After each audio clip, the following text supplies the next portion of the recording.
أنا اللي بيشتري خاطري أشتري التراب اللي بيمشي عليه.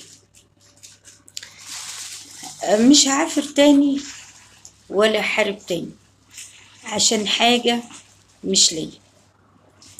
اللي ليا نصيب فيه هيجي هيجي. الوحدة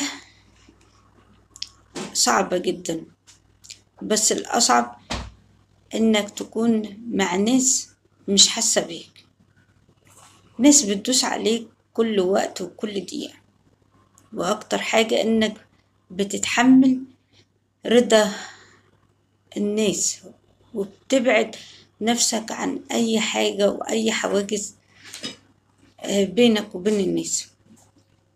ساعات بتقول لنفسك الوحدة أحسن من قعدتي معاك،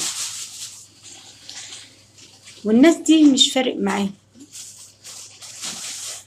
وتقول أراضي عشان أعيش.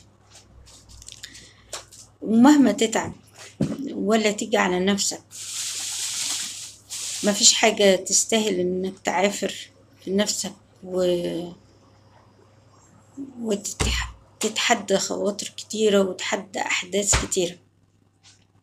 فبصراحة كده ارتاح وريح نفسك، واللي يشتري خاطرك اشتريه وما تبعدش عنه.